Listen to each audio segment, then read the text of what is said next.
नमस्कार, आज की बड़ी खबरों में आपका स्वागत है और मैं हूं आपके साथ निशा भारद्वाज। आज के बुलेटिन में बात करेंगे फुल एक्शन मोड में कैसे हैं पीएम मोदी। बताएंगे आपको उज्जैन के महाकाल मंदिर पहुंचे बाबा रामदेव। दिखाएंगे आपको हिंदुओं को छोड़कर सिखों को क्यों मारते थे आतंकी। और बुलेटिन के आखिरी में देखेंगे कि चीन में लगा कुंवारों का मेला। लेकिन दिन भर की तमाम खबरों से पहले एक नजर सुर्खियों पर। पाकिस्तानी लड़के का शव भेजा गया पाकिस्तान। चेन्नई में ली गई थी 23 साल के आर्यन की जान। पूजा भट्ट को आई इरफान और केके की याद। बोली, आप दोनों साथ में शानदार शो कर रहे होंगे। पाकिस्तान के रक्षा मंत्री ने फंसा दिया टेरर फंडिंग के दावे पर अमेरिकी विदेश मंत्रालय भी लाजवाब। फुल एक्शन मोड में पीएम मोदी। पहलगाम में आतंकी हमले के बाद प्रधानमंत्री मोदी अब फुल एक्शन मोड में हैं। वो आतंकियों को कड़ा संदेश दे चुके हैं। वहीं दिल्ली में वो लगातार बैठकें कर रहे हैं। उन्होंने मंगलवार को तीनों सेनाओं के प्रमुखों के साथ एक बैठक की थी, तो आज बुधवार को सीसीएस और सीसीपीए की बैठक की अध्यक्षता भी उन्होंने खुद की। राम मंदिर के शिविर पर जगमगाएगा सोने का कलश। अयोध्या में राम मंदिर के शिखर पर स्वर्ण जड़ित कलश लगाया जा रहा है। ये कलश दूर से ही चमकता हुआ नजर आता है। राम मंदिर का ये स्वर्ण शिविर न सिर्फ स्थापत्य की दृष्टि से अद्भुत होगा, बल्कि ये भारत की सनातन परंपरा, श्रद्धा और राम भक्तों की आस्था का भी एक प्रतीक माना जाएगा। हरियाणा को पंजाब से मिल रहा कम पानी। हरियाणा और पंजाब के बीच पानी के मुद्दे पर तनाव लगातार जारी है। हरियाणा के मुख्यमंत्री ने पंजाब के मुख्यमंत्री भगवंत मान पर पीने के पानी की आपूर्ति कम करने का आरोप लगाया। सैनी ने कहा कि पंजाब द्वारा पानी की कमी से हरियाणा और दिल्ली दोनों प्रभावित होंगे। उन्होंने पंजाब से दलगत राजनीति से ऊपर उठकर हरियाणा को पानी देने की अपील कर दी।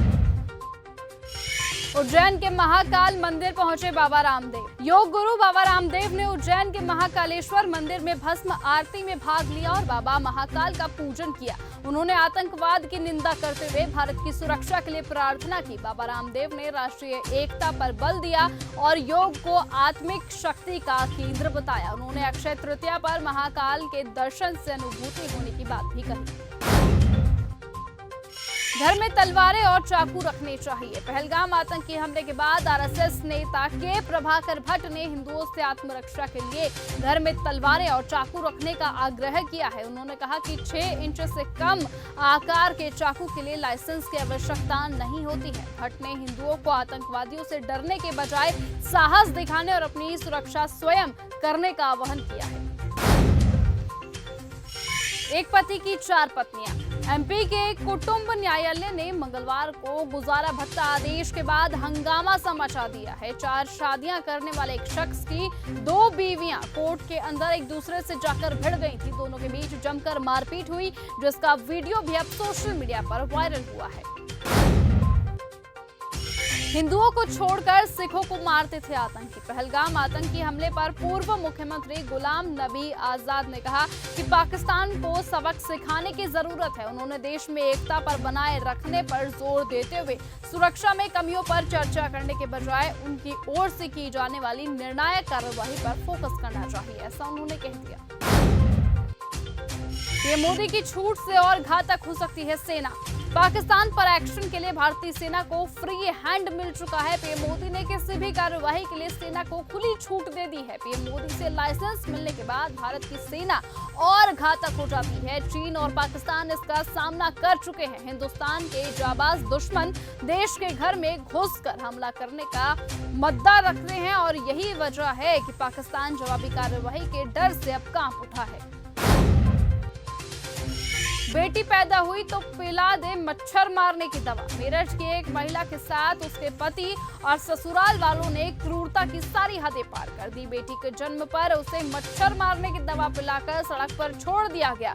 पति ने 3 तलाक दिया और दहेज के लिए प्रताड़ित भी किया। पीड़िता ने पुलिस में शिकायत दर्ज कराई है और आरोपियों की तलाश लगातार जारी है।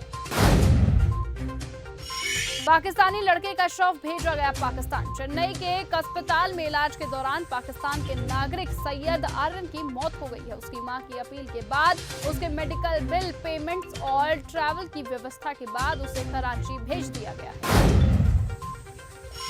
पहलगाम अटैक के बाद अमिताभ बच्चन ने साध ली चुप्पी। पहलगाम में हुए आतंकवादी हमले को अब 8 दिन बीत गए हैं। इन 8 दिनों में कई सितारों ने इस घटना की निंदा की और गुस्सा जाहिर किया, पर हमले के बाद से ही अमिताभ बच्चन ने चुप्पी साध रखी है।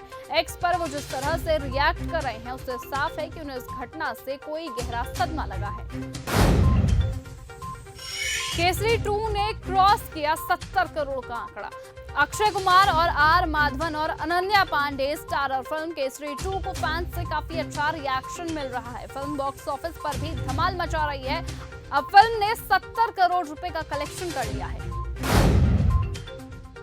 सूर्यदेव से है पाकिस्तानियों को असली खतरा। पाकिस्तान सरकार के मंत्री दावा कर रहे हैं कि भारत अगले 24 से 36 घंटे में हमला कर सकता है, मगर पाकिस्तान को एक और डर सता रहा है और ये खतरा सीधे आसमान से उस वक्त बरस रहा है जिससे पाकिस्तानियों की हालत अब खराब हो सकती है। चीन में लगा कुंवारों का मेला।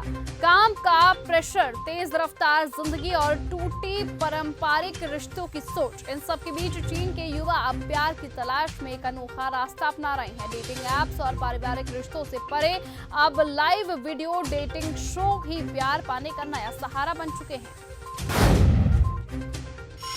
ट्रंप के फैसलों से हिली दुनिया तो अपनों ने कोसा भी। अमेरिका के राष्ट्रपति के पद पर डोनाल्ड ट्रंप ने अपने दूसरे कार्यकाल के 100 दिन पूरे कर लिए। उन्होंने इस दौरान कई बड़े फैसले लिए जिससे दुनिया के तमाम देशों में हलचल सी मच चुकी है। सरकार की शुरुआती 100 दिन, शासकीय कार्यवाही, निर्वासन, संघीय कर्मियों की संख्या में कटौती, शुल्क दरों में वृद्धि और अन्य कदम नए अमेरिका की ओर इशारा करते हैं। फिलहाल आज के इस बुलेटिन में सिर्फ इतना ही। देश और दुनिया की तमाम बाकी खबरों से जुड़े रहने के लिए आप बने रहें और देखते रहें न्यूज़ कंगा। नमस्कार।